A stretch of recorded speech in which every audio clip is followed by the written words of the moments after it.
All right, what's going on, everyone? Welcome back to another Buzz Beat, and thanks to all who are joining us live on X Video. This is Richie, and I'll be joined by Darian and Brian following the second California Classic game as the Hornets have now played two games on back-to-back nights, 2-0 with one win over the Spurs, and then a game that just went final against the Chinese national team. That game ended with a score of 93-62, with the Hornets pulling away in the second half. I thought they were a little bit more impressive against the Spurs. There was points in this game where it kind of slowed down for the Hornets. But we're going to talk a little bit about these games, but the bulk of the episode will be spent about like the flood of activity of moves that the Hornets have made, with the waiving of some players, with the trading of some players, with the acquisitions of trade picks, and then eventually it leads up to the retainment of Miles Bridges. And as we get started, be sure to give us a rating, a review on Apple Podcast and Spotify. If you like what we do, that's really just the easiest, simplest, cheapest way to support us. So go do that now. So, all right, let's get into some California Classic thoughts. We don't need to necessarily go too deep into the fine details of every little player that played, but we can kind of share our overall thoughts on this team through two games in Sacramento here. So I think the biggest thing that has stood out to me in terms of just like the overall macro view of Charles Lee, of this team, you're seeing more energy, you're seeing more pace, you're seeing more activity. I think the communication on the defensive side of the court, especially with like switches, has been pretty glaring, pretty observable. And obviously, this is just the summer league, so we're not going to sit here and act like it's going to translate 100% right over to the regular season. So we do have to take it with a grain of salt. But it's definitely been a fun brand of basketball to watch. You see the ball pressure, you see players showing their hands when guarding others, contesting shots, like just an overall aggressiveness, and it's just very visible when it comes to like 50-50 balls, and it does get them into trouble sometimes with some fouls, but I think I would rather have players that have that aggressiveness and you can kind of tone that down a little bit versus players that can't get up for the moment, or having a struggle to try to put forth that effort. So we have seen a lot of different things with this new look Hornets under Charles Lee. Before I pass it to you, Darian, I do want to mention one more thing. And I thought that Charles Lee has done a good job of following timeouts. You see him throw in some after timeout sets, stack sets, or in the stoppages right before they play defense, they'll throw in that 3/4 court pressure, dropping back into his zone. So, I like how he's not like a stagnant coach. He wants to approach the game plan and kind of be flexible with what he's doing and show different looks towards opposing teams. So I know I'm just basing this off two games, but what are your thoughts here, Darian, in July, early July? What are your thoughts on this California Classic? I actually talked about this in a video I did actually today. Was just saying that for the last couple of years, I've said that while it is just summer league, a lot of things that we saw in summer league as far as attitude, culture related things, mindset, we saw translate over to the real team. Now, was many of those players on the summer league roster on the actual team? Not really, but it was just the fact that how that was approached. We saw our season, outside of injuries, being approached that same way. So seeing summer league and how we kind of started off, like you said, based off two games, the way Charles Lee has this thing going, it sound if we're keeping the same logic, it sounds like we're in for a fun season nonetheless. Good, bad, I can't really answer that question yet, but a fun season nonetheless if we're healthy. It seems like everybody, if he can get random people who are coming off the street to kind of play for him, the chest bump them when they do a good play, run to the sideline. They, like you said, they are very talkative on defense. If you can get that change out of guys who have no really ties to this team as a whole, or this ties to this organization to play like that, then I'm really excited for what's going on, going forward. I would actually like to say that some guys that who are our guys, well, maybe not Bryce McGowan's anymore, but like Nick Smith Jr., he really hasn't. I really haven't seen him do what I really want him to do yet. It's been kind of the other guys, the Jake Right. Stevens, like a couple of these other guys who have really been kind of carrying the load. But to me, that's a good thing. I mean, I know I would rather see NSJ perform a little better, but having these guys, like I said, being able to come out of nowhere, join this summer league roster, and play their hearts out throughout the whole game. Because even when China, specifically in this game, when China was slowly trying to come back, Charles Lee called a timeout. They regrouped and they were able to pull away. And every time China came close, timeout, regroup, and they were able to pull away. So I think that, you know, I think he has a plan. I think he, like you said, he likes to be flexible. I like he's not afraid to make adjustments. I think when China, Hassan Yang was really starting to kind of get a little momentum. Quick timeout. We'll go ahead and put in Jake Stevens. That kind of slowed. That was a big turning point in the game as well. I believe that happened like early third, maybe late second. So yeah, I just like that he's willing to make adjustments. It's not, I'm gonna let this play out. I know one thing, if we're comparing it to Clifford, as far as Clifford was more so seasoned, he said like I like to wait 20 games before I make a serious adjustment. I don't think Charles Lee is gonna wait that long, just based on his game, but just based on how he approaches the game. 3 possessions, something's not working. He's like, all right, we need to figure it out, and they did that every time something was kind of going awry. I think he adjusted. So I really like seeing that early on, especially with guys like I said, he's learning their skill sets on the fly. So just being able to kind of put in those quick adjustments, I like what I saw so far.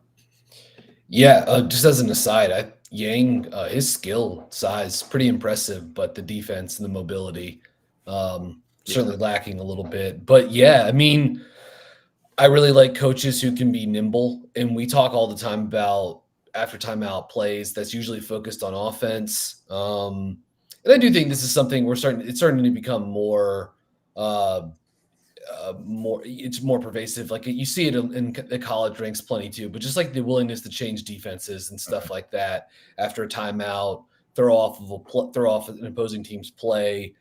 This has been noted in a few other spots too, but them trying this little 2-2-1 trap and falling back into man to man, that's been good. The connectivity has been good.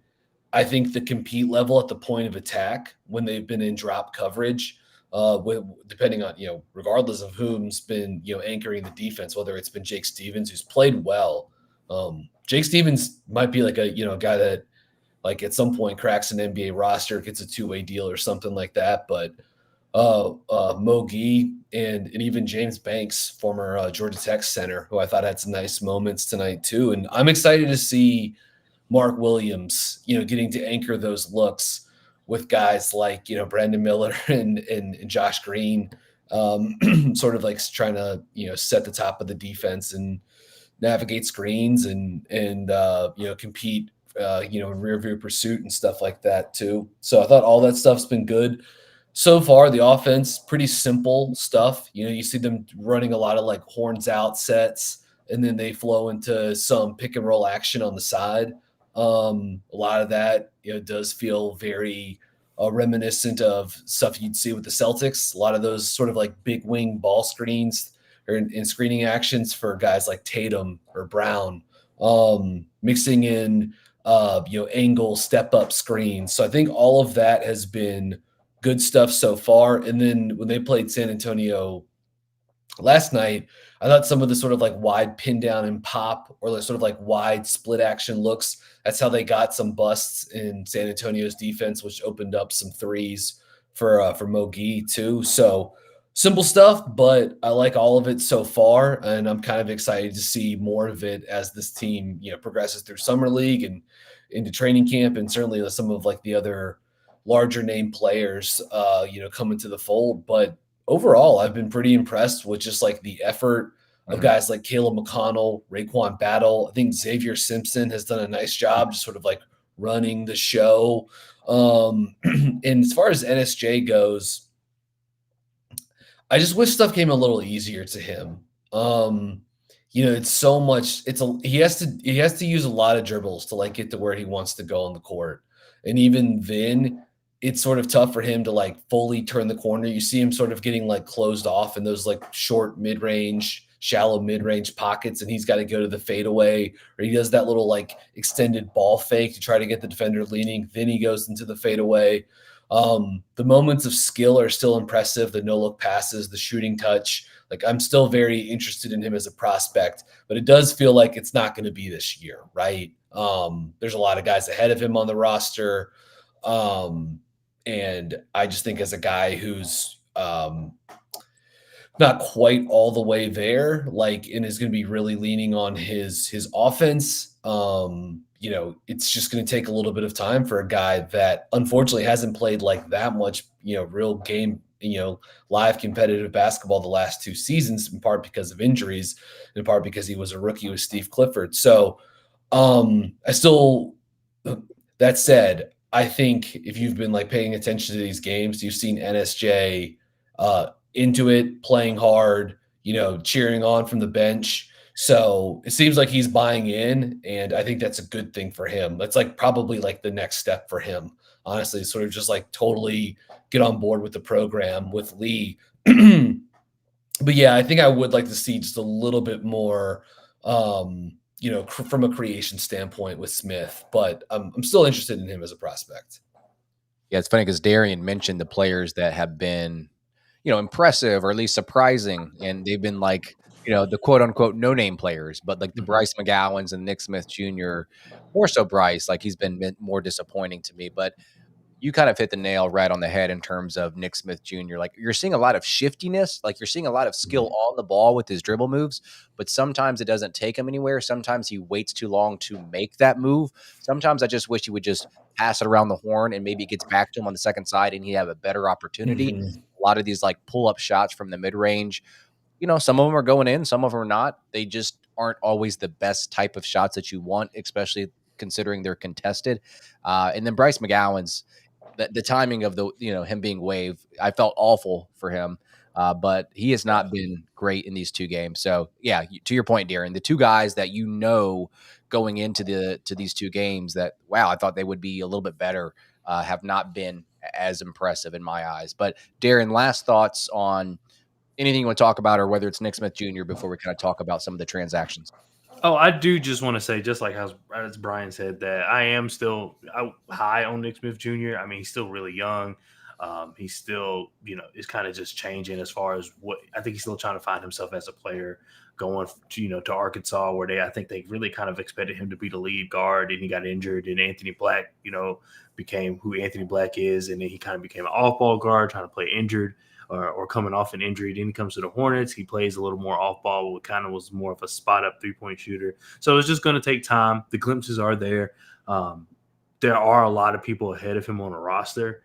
So even once I think we could probably talk about this in a second, but even once that kind of trims down, it still probably will be a lot of players ahead of him. So you wonder where he's going to get those minutes. I do hope that he does maybe not find minutes at the NBA level, but gets the proper chance in Greensboro, because of one thing I don't want is them to kind of see him at the end of the bench and then say, well, why isn't he developing? It's like, well, so that's kind of what I'm hoping. But I will say last year they did a pretty good job of kind of keeping him, between the 2 teams. So hopefully that continues this year. But yeah, I'm still high on him. It is just going to take some time. I think that he struggles with some decision making, whether that's him passing, whether that's him trying to score. But hopefully that comes with playing time and he continues to develop. He just doesn't look totally comfortable going that drop coverage. Like he didn't during his rookie season. He doesn't now. It's sort of like the when to pass, when not to pass.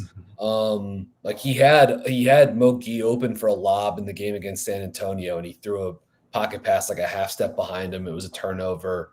And like, I mean, he's got a nice floater game. But he is pretty reliant on that in the pull up when he sees drop. And so it's just like I don't know, it's tough. You're not squeezing a lot out of it. He still kind of gets caught in the air sometimes with the ball in his hands, which that was an issue, pre-draft for him as well.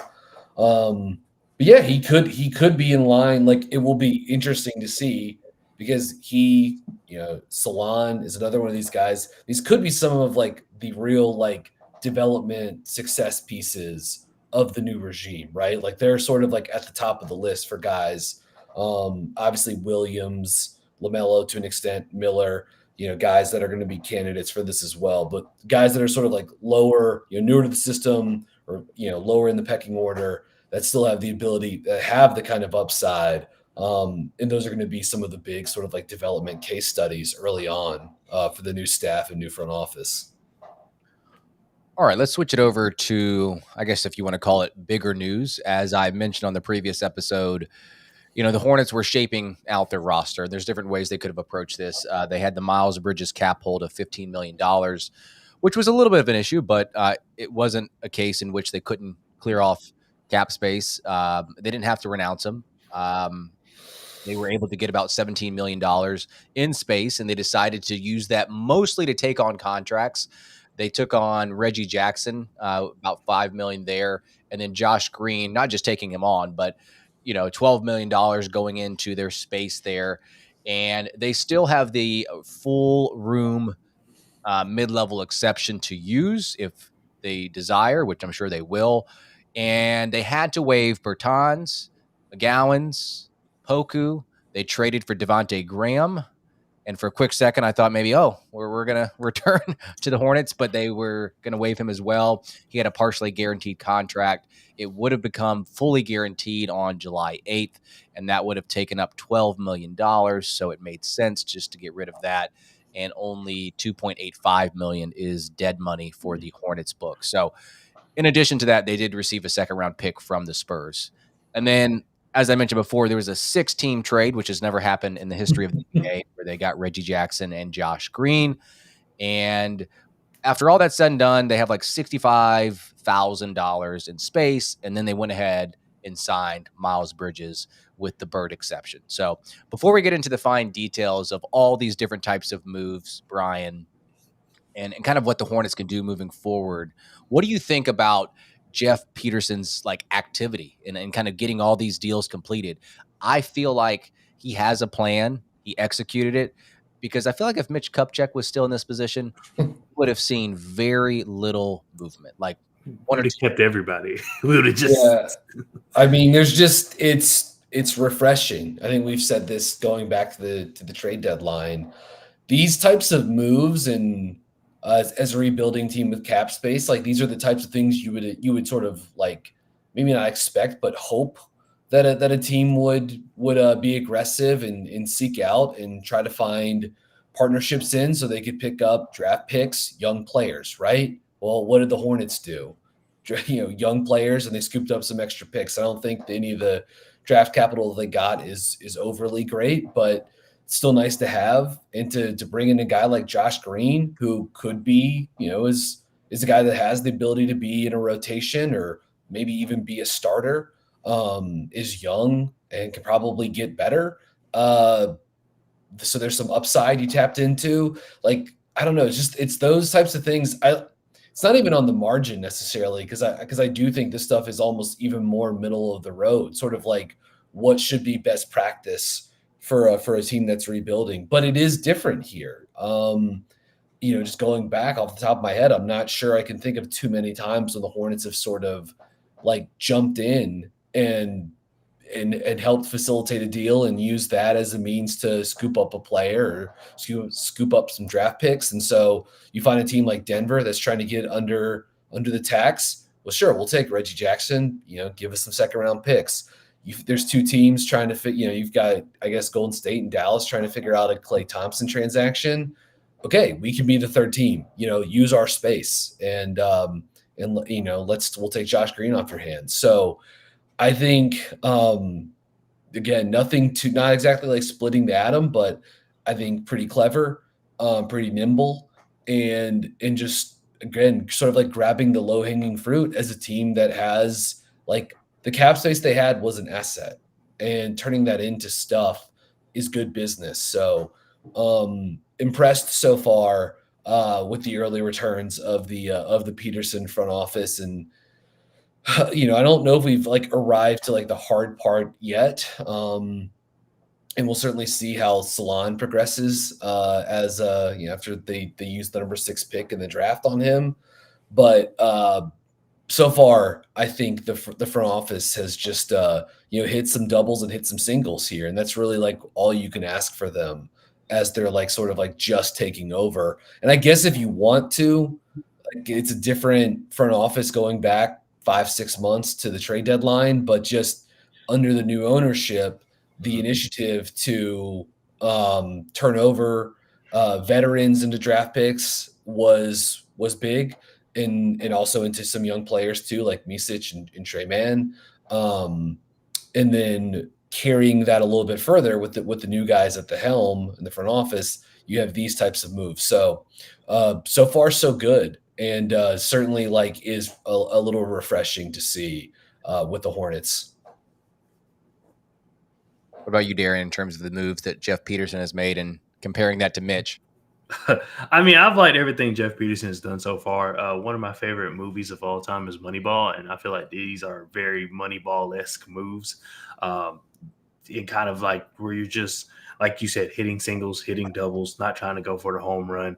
I like that he's building relationships around the league. I feel like that's another part of this, is that I feel as though we didn't do in the past. Mitch Kupchak didn't talk to anybody, so therefore, when it was time to maybe try to trade for a guy who's disgruntled or whatever, you didn't have that relationship with that team to kind of get it done. But I feel like Jeff Peterson, by helping these teams facilitate these bigger deals on their behalf, I feel like that's kind of just planting the seed out there, just letting teams know you're willing to work, easy to work with, all these other things. And I do like that we were able to just, because there was plenty of times that's happened in the past where you look at some trades and like, there's no way the Hornets shouldn't be a third team in this. This team, basically just stood there in the trade necessarily and got 3 second-round picks out of it. Why are we not doing that? So it's good to see that we're kind of getting active. It's good to see that it does seem like there's a plan. I don't know what that plan is, because I will say the Miles Bridges contract kind of threw me off, because I thought we were kind of going backwards. And we'll probably talk about that. But they obviously have a plan, because even if you throw into that contract, I think the way that contract's kind of a little formatted, you can still play defense either way, depending on how they see the roster. So either way, it all works out. So I'm excited. I'm excited to see more, because I think there's some things that still need to be done to this roster. Not necessarily to say, oh, let's go for the playoffs, or it's just honestly we have too many guards. I do wonder about Cody Martin as someone who has money, is on the books, but it's not really necessarily about him. But he hasn't played necessarily in 2 years. The news about Seth Curry, so there's some small things that I wouldn't want. I don't feel like I'm being asking for too much by saying I think other moves are coming, just because if we want to have some type of competent roster, at least bench wise, there are some things we need to do. So I feel like we're still looking out there. There's still a lot of free agents out there. So I'm interested to see what happens next for sure. Yeah, I mean they've still got the exception. If they've got 2 open, full-time roster spots.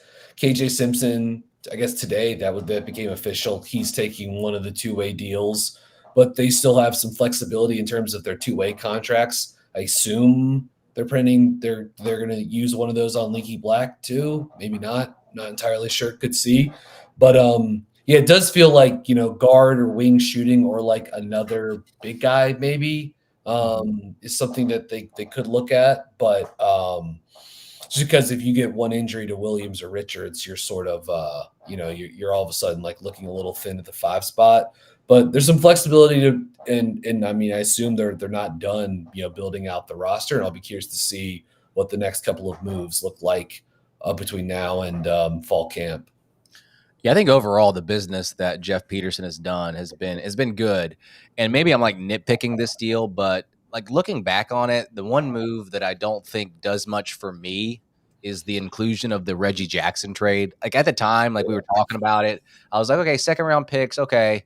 But then I know it's 5 years down the road, but it's Denver's pick, so you never know where that's going to be.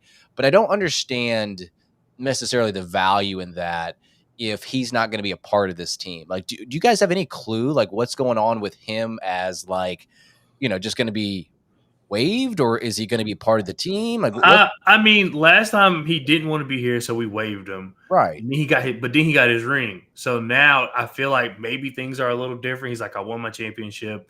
Maybe he's okay with kind of being like the true backup point guard, or maybe it's extra LaMelo insurance because the whole. But I don't know for sure. But it does feel like. I can't say I'm confident in him staying, but it doesn't feel like I don't think he's just going to get waived. I don't really see it. I feel like it's maybe the more likely thing to happen, but I don't really see. I think there's more there. I just don't necessarily know what that is. Yeah, my initial read was that he would get waived. To be totally honest with you, and we'll see what could happen. Still fluid situation. I don't want him to be like the full-time backup one for them next season. I guess I could see there being, some sort of like push internally to have more veterans, and maybe you think there's some value to having like a back, a guy with 10 plus years of experience that can score a little bit and has, won a championship and been a bunch of playoff games. Like I get that. But I'd rather those reps go to, Man, Misic, KJ Simpson when he's up, playing with the parent club, that type of stuff. So we'll see. I mean, I guess they don't have to make a call on that anytime too soon, depending on how they want to sort of like fill out and build up the roster. And again, I guess it's like he does at least offer you the set of skills of like, he's a veteran guard who knows how to score and run a pick and roll.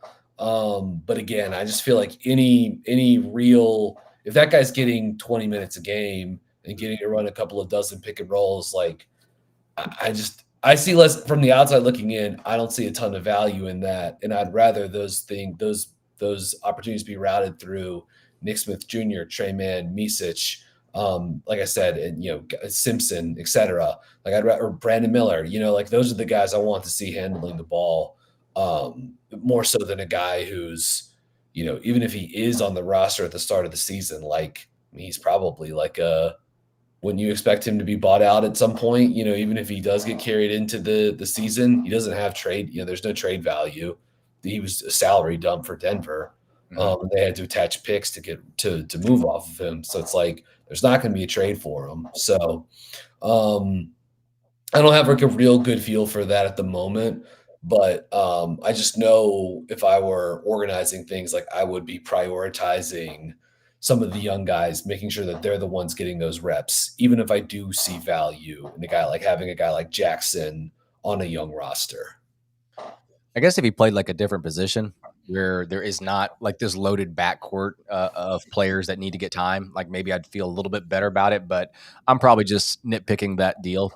It's it is what it is. I think the one that excites me the most is the Josh Green inclusion, and Mhm. only having to give up 2 second-round picks. I think one goes to Dallas, one goes to Minnesota. I think you have to think that he's the starting 2 guard at this point. He's going to be your Definitely. point of attack defender on most nights. He can shoot the ball pretty solidly from the corners. He's going to get out in transition. He's an underrated passer. He's also going to, use that hustle and aggression that Charles Lee and Peterson have been targeting with their acquisitions.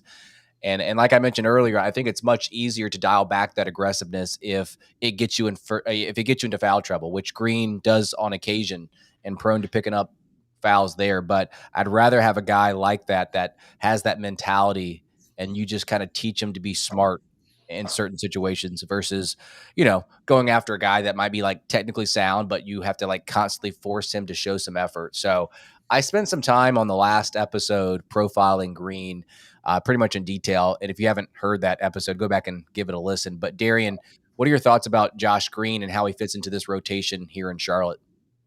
I think, what I'm hoping for is that he provides us what Cody Martin provided us, 2 years ago. That Cody Martin to me was 3 years ago. Oh, my bad. Yeah. 3, yeah, because I can't remember. He Yeah. hasn't Oh, yeah, he played hasn't in played in 2 years. Yeah. So Yeah. 3 years ago. So I think that's what he's going to provide us.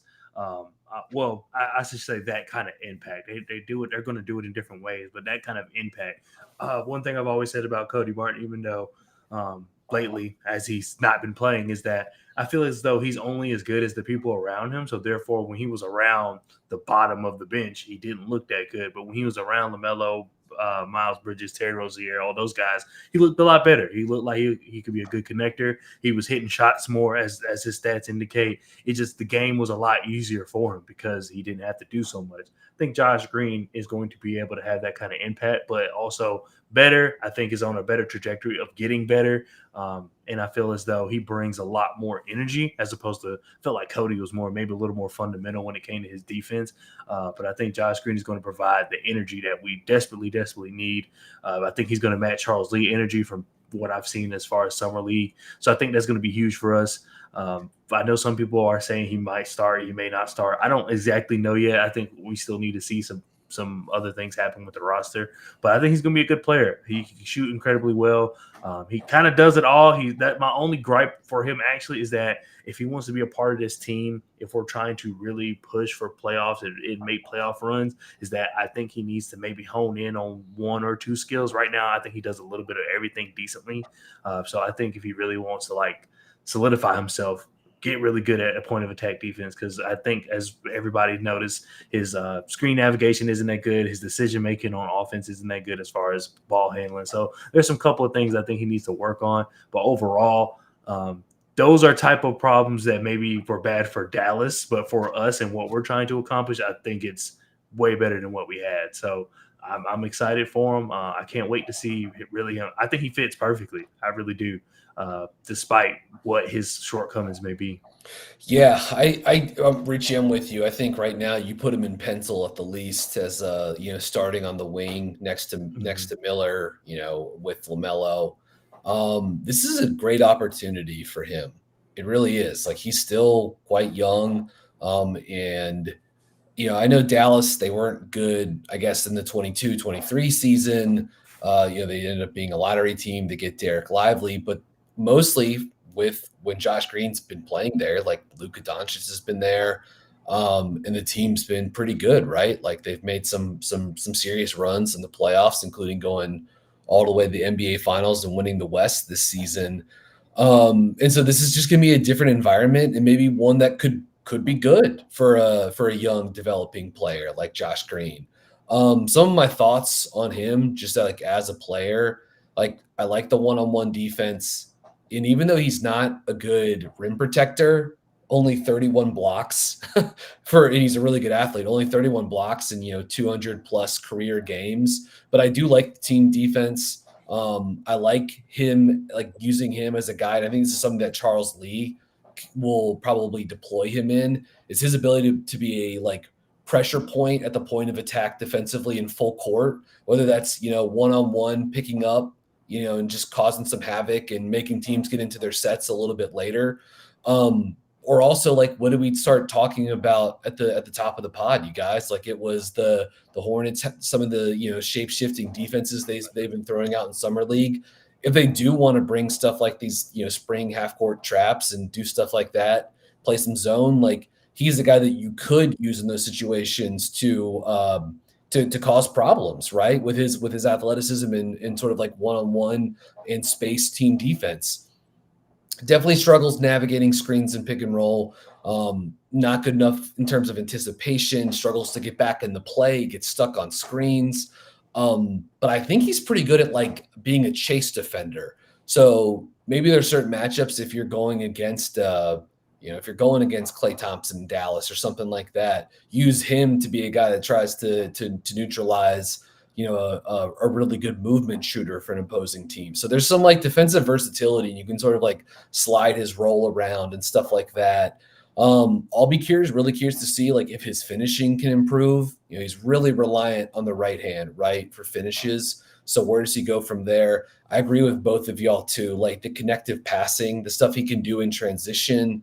I think that's going to fit really well with LaMelo and Brandon Miller, because I continue to beat this drum, but I think Miller is a pretty good transition passer. Obviously, LaMelo in the open court is magical in a lot of ways. And I think even going back to scouting him when he was at Arizona, like I thought Green was a nice, open floor transition and sort of like a connective passer. So last thing I would say about him, I think Josh Green's ability to set screens as a guard or a wing is something that could also help Charlotte open up things offensively. And if he can scramble defense, then he can open up catch and go situations. That's when, he can either maybe get a space three, or he can get into the seams and get downhill and try to use his athleticism for finishes. So I see a lot of ways he can be a piece for them in Charlotte.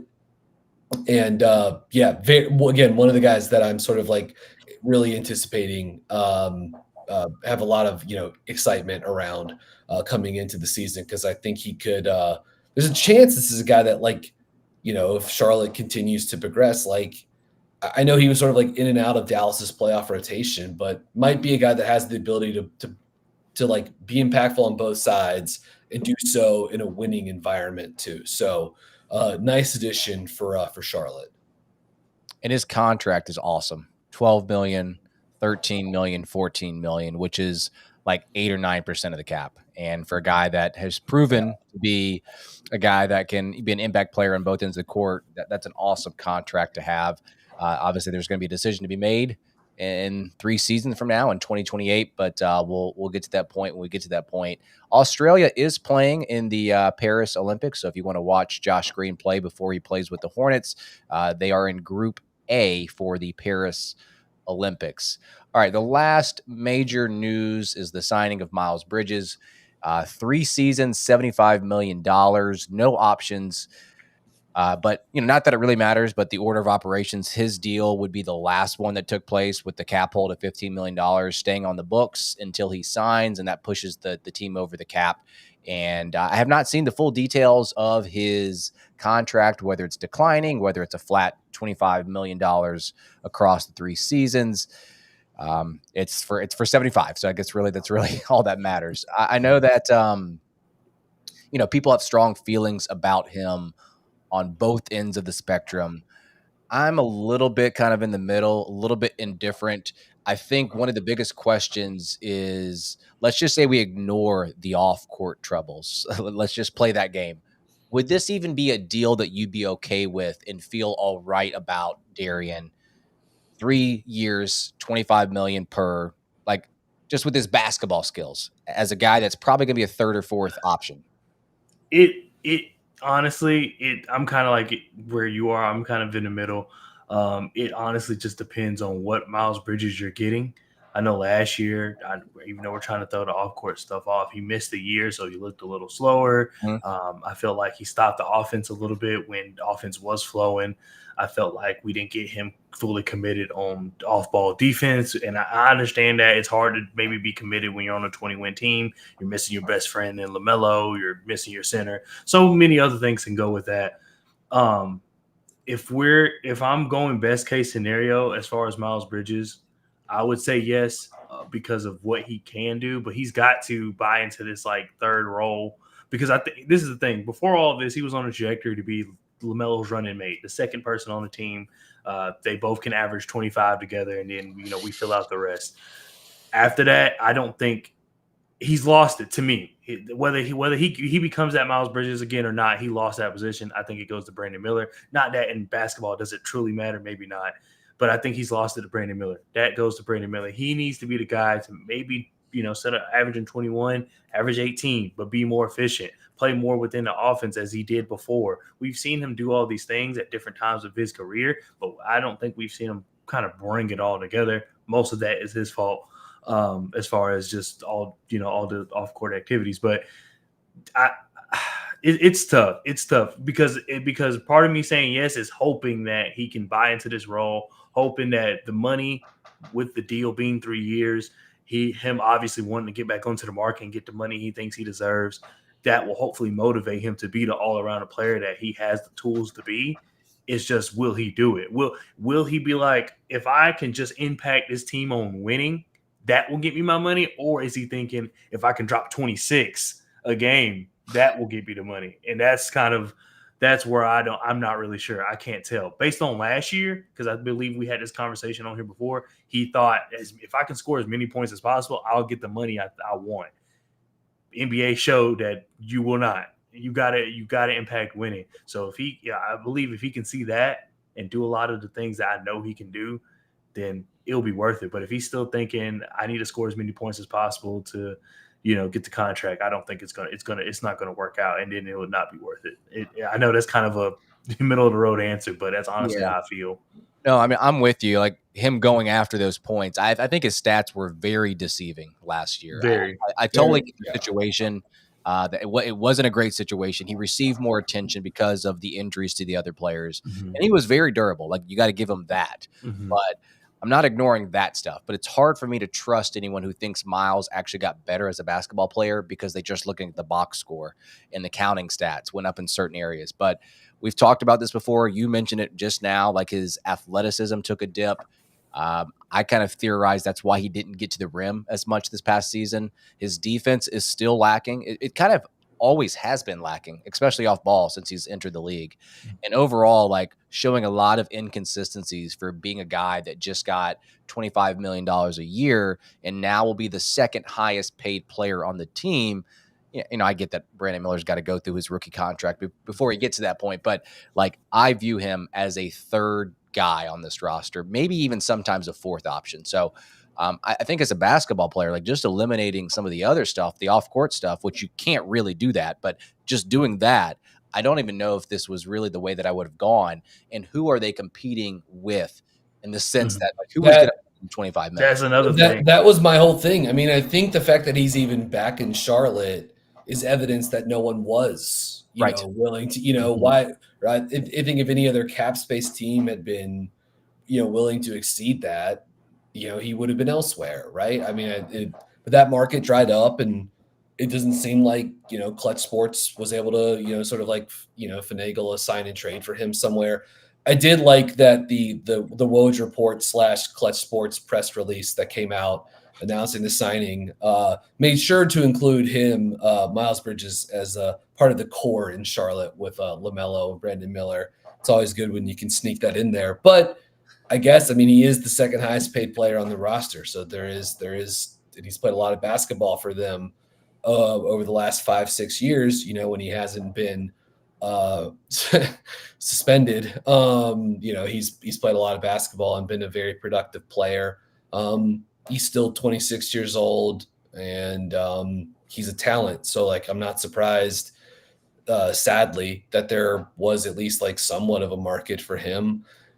But yeah, like, I don't know. I don't know who they were negotiating against. I'm not sure really what the value is in bringing this guy back outside of the scoring that he provides. It just feels like there's lots of other ways you can go about having that, without having a guy who's been, had to plead no contest to felony domestic violence charges and felony child abuse charges. But, good for him, I guess, getting $75 million.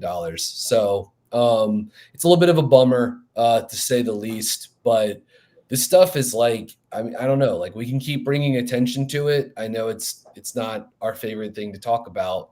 But other than that, like he's a guy that like when I'm covering the team, I generally try not to talk about that much because it's like it's not fun.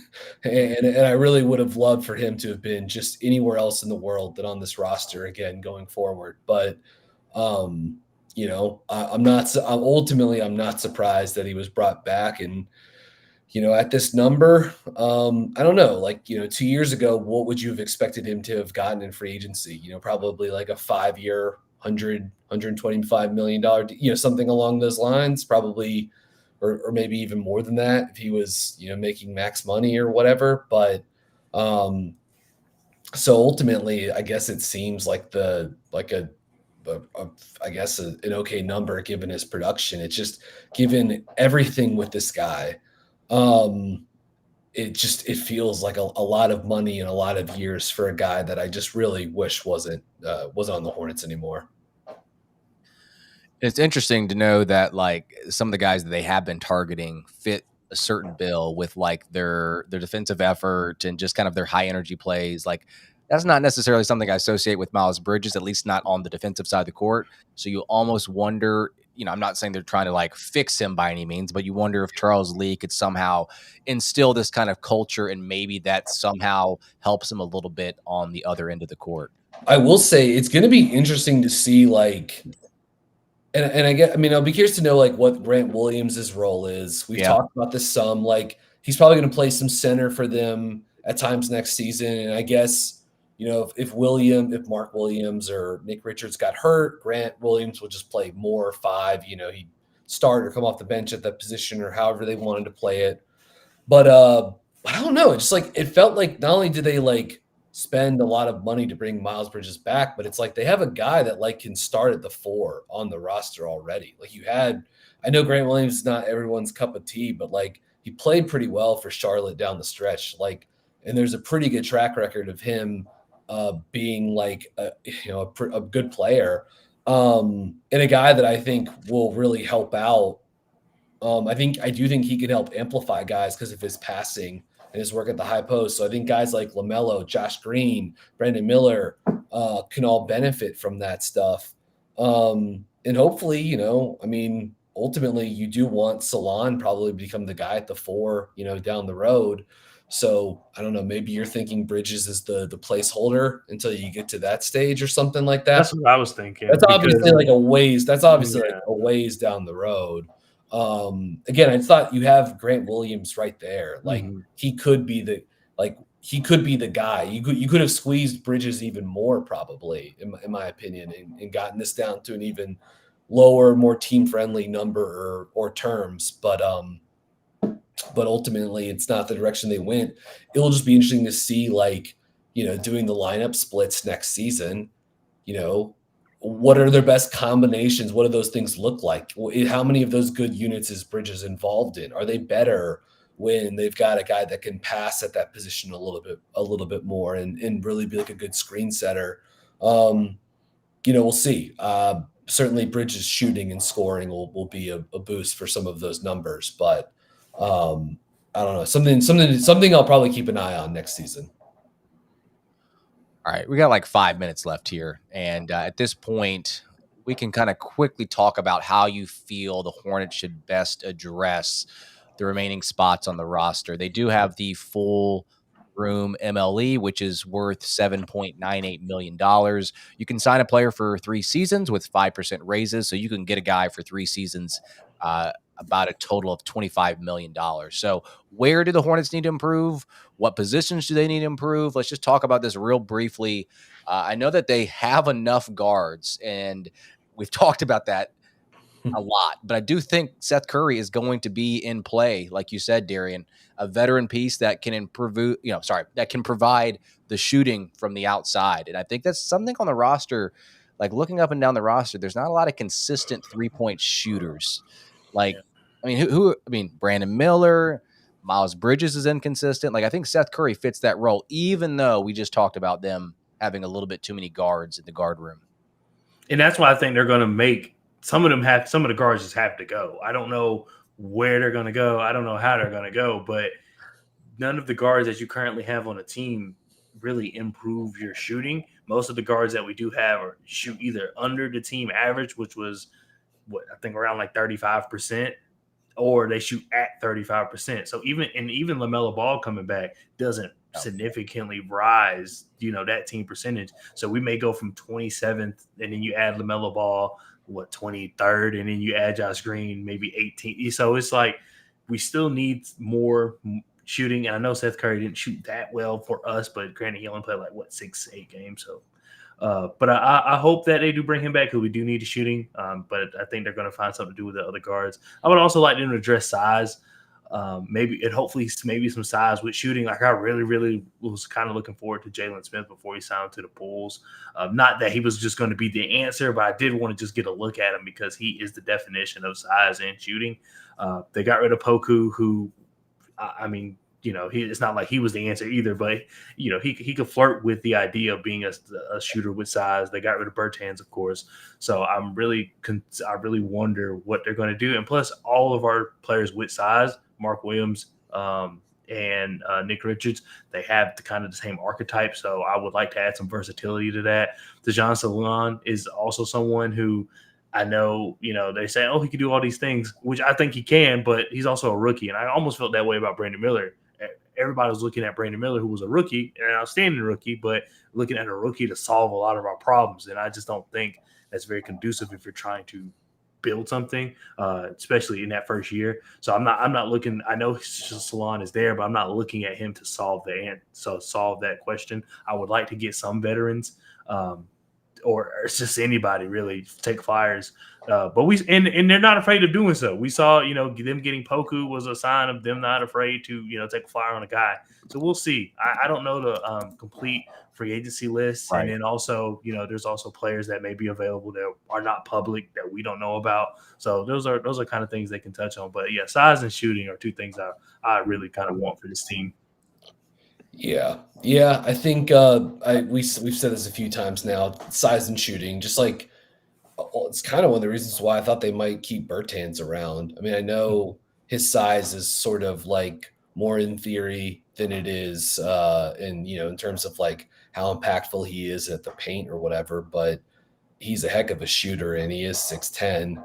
I'm not sure if what Houston's plans were with Jeff Green. I assume he'll be back, but like I kind of like the sort of like hybrid front court guy that could play a couple of positions, could play some center if you needed him to, in a pinch, could shoot a little bit, be a good veteran presence. I mean, some of the other names we've seen linked to them have been, Haywood Highsmith out of Miami. I'm a little interested in that. I guess you could also float around I don't think Isaac Okoro is restricted. I guess Cleveland's still going to be looking for, sign and trade opportunities. Obviously, Okoro's defense would be incredible. I know he sort of would be entering a crowded-ish, guard and wing room. I don't know how your thoughts are on like Sadiq Bey or Gary Trent or something like that, sort of like bulky wing shooters. But those are some other, I guess, theoretical options at the moment. So yeah, I think there's some guys that could go out and get that could, in theory, be helpful, and maybe you turn them into trade chips down the line. But I think again, I would be targeting shooting, but then potentially like a little bit more size for the front court. Though I do think the versatility of Williams is a bit of like a safety net for them. And yeah, just hopefully you have crossed your fingers that you can get, a full season out of Mark Williams too. Do we know if Jay Crowder is still available? I don't know if that's of interest to I you. believe so. Bossman 99. I think I think he's still around. And did he play with Charles Lee in Milwaukee? Did that overlap? I think he would have been. Well, he was on the Phoenix team that lost to Milwaukee in the championship. I don't think so. Okay. Well, did Lee? Oh yeah, Lee was on there the previous year. Yeah. Yeah, and so in 22, 23. So yeah, they would have. But yeah, that was I guess he was like a trade deadline acquisition that year because he sat out most of the first half of the season with Phoenix, and then they moved him to Milwaukee at the deadline or around the deadline in 23. And if I'm not mistaken, yeah, he'd be another. I mean, like I think he's like kind of washed, but like.